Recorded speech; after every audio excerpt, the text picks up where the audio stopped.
Hi hello welcome to our channel. இப்போ நம்ம என்ன பார்க்க போகிறோம் அப்படின்னு பார்த்தீங்கன்னா, மதகஜ ராஜா அப்படின்னு ஒரு படம் வந்து ரிலீஸ் ஆகிருக்கு. அந்த படம் வந்து நல்லா இருக்கா இல்லையா, எப்படி இருக்குது என்னங்கிறத இந்த வீடியோவில் ஃபுல் டீட்டெயில்ஸாக பார்க்கலாம். வாங்க வீடியோக்குள்ளே போகலாம். இந்த படத்தில் யார் யாரெல்லாம் நடிச்சிருக்காங்கன்னு பார்த்தீங்கன்னா, நம்ம விஷால் சார் நடிச்சிருக்காரு, சந்தானம் சார் நடிச்சிருக்காரு, அஞ்சலி மேம் நடிச்சிருக்காங்க, வரலட்சுமி சரத்குமார் மேம். இவங்க எல்லாரும் வந்து இந்த படத்தில் ரொம்ப முக்கியமான கேரக்டர்ஸ்லாம் பண்ணியிருக்காங்க. இந்த படத்தோட கதை என்ன அப்படின்னு கேட்டிங்கன்னா, ஒரு 4 ஃப்ரெண்ட்ஸ் இருக்காங்க விஷால் சாருக்கு. அந்த ஃப்ரெண்ட்ஸ் எல்லாருமே சேர்ந்து ஒரு கேங்காக ஒரு கல்யாணத்துக்காக போகிறாங்க. கல்யாணத்துக்கு போன இடத்துல 2 ஃப்ரெண்ட்ஸ்க்கு மட்டும் ஒரு பிரச்சனை வருது. அந்த பிரச்சனையை எப்படி சால்வ் பண்ணார் விஷால் அப்படின்றது தான் இந்த படத்தோட கதை. ஃபர்ஸ்ட் ஆஃப் ஃபுல்லாக இந்த ஃப்ரெண்ட்ஸோட கேங் அவங்க சர்க்கிளில் இருக்கிற மாதிரி அவங்களோட ஃபன்னாக ஜாலியாக போயிட்டுருக்கும். செகண்ட் ஆஃப் பார்த்தீங்கன்னா, அந்த ப்ராப்ளம் என்ன, அந்த ப்ராப்ளம்க்கான சொல்யூஷனை தேடி வந்து நம்ம வீரோ சார் விஷால் சார் இருக்கார் இல்லைங்களா, அவர் சென்னை வந்து அங்கே வில்லனை பார்த்து நான் சேலஞ்ச் பண்ணிட்டு நான் இதை பண்ணுவேன்டா, இந்த நாளுக்குள்ளே எனக்கு இவ்வளோ அமௌண்ட் கொடுறா அப்படின்னு கேட்டு அவங்க 2 பேரும் மோதிக்கிற சீன்ஸ் தான் செகண்ட் ஆஃப் ஃபுல்லாக வரும்.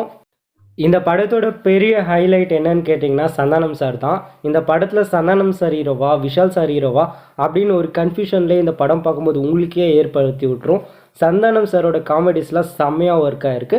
லாஸ்ட் சீனில் வந்து ஒரு சீனில் இவர் மனோபால சார்லாம் இருப்பார். அவர் வந்து ஒரு சீனில் நடிப்பார், ஒரு செத்து பொண்ணை மாதிரி நடிப்பார்.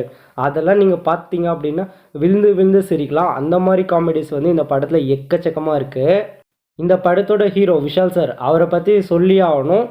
8 பேக்ஸ்லாம் வச்சு கிளைமேக்ஸில் ஹீரோ வில்லன் 2 பேருமே 6 பேக் 8 பேக்ஸ்லாம் வச்சு பயங்கரமாக நடிச்சிருக்காங்க. சண்டை போடுற சீன்ஸ் எல்லாம் விஷால் சார் தான், காமெடி பண்ணுற சீன்ஸ் எல்லாம் சந்தானம் சார் தான். ஸோ 2 பேரும் ஹீரோவாக இந்த படத்தில் நடிச்சிருக்காங்க. அண்ட் இன்னொரு ஹீரோவும் இந்த படத்தில் இருக்காங்க. இந்த படத்தில் வந்து ஆர்யா சாரும் வந்து ஒரு கேமியோ ரோல் பண்ணியிருக்காரு. அதெல்லாம் சூப்பராக இருந்துச்சு.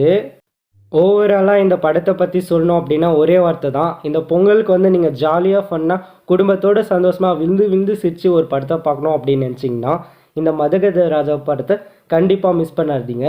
ஒரு ஒர்த்தான படம் தான் இந்த, ஒரு காமெடி படம், ஒரு ஒர்த்தான படம் தான் இந்த மதகஜ ராஜா படம். ஸோ கண்டிப்பாக இந்த பொங்கலுக்கு வந்து இந்த படத்தை மிஸ் பண்ணாதீங்க. சுந்தர் சி சார் வந்து இதே மாதிரி படங்கள் வந்து நிறைய எடுத்தார் அப்படின்னா அவர் எங்கேயோ போயிடுவார். ஏன்னா இப்போ வர படங்கள் எல்லாமே இந்த ஆக்ஷனு த்ரில்லரு அப்படி இப்படின்னு வந்து நிறைய படம் வருது. காமெடி படம் எடுக்கிறவங்க வந்து குறைஞ்சிட்டாங்க. சுந்தர் சி சார் வந்து இதே மாதிரி படம் எடுத்தார்னா பயங்கரமாக இருக்கும். முக்கியமாக சந்தானம் சார் இந்த படத்தை பார்க்கும்போது அவர் மறுபடியும் வந்து காமெடி ரோல்லாம் பண்ணால் சூப்பராக இருக்குமே, நம்ம அவரை காமெடி ரோலில் மிஸ் பண்ணுறோமே அப்படின்னு வந்து பல மக்கள், அவரோட ஃபேன்ஸ், எல்லா காமெடி ரசிக்கக்கூடிய மக்கள் எல்லாருமே வந்து இதை தான் சொல்லிட்டு இருக்காங்க. இந்த படத்தை பற்றி இன்னொன்று சொல்லணும், இது 12 வருஷத்துக்கு முன்னாடி எடுத்த படம். இப்போ வந்து இந்த படம் பயங்கர பிளாக் பஸ்டர் ஹிட்டு தான். ஏன்னா அந்தளவுக்கு மக்கள் வந்து கூட்டம் கூட்டமாக இந்த படத்துக்கு தான் அதிகமாக போயிட்டுருக்காங்க. ஸோ அதனால் சொல்கிறேன், நீங்கள் இந்த படத்தை கண்டிப்பாக மிஸ் பண்ணாதீங்க. ஒரே ஒரு விஷயந்தான், சந்தானம் சார் உங்கள் காமெடியை நாங்கள் கண்டிப்பாக மிஸ் பண்ணுறோம், தயவு செஞ்சு காமெடியில் நடிங்க.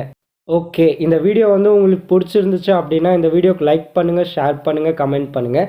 இதே மாதிரி மூவி ரிவ்யூஸ், சினிமா அப்டேட்ஸ் பற்றி, வெப் சீரிஸ் ரிவ்யூஸ் பற்றிலாம் நீங்கள் தெரிஞ்சுக்கணும் அப்படின்னு நினச்சிங்கன்னா இந்த சேனலுக்கு வந்து மறக்காமல் சப்ஸ்கிரைப் பண்ணுங்கள்.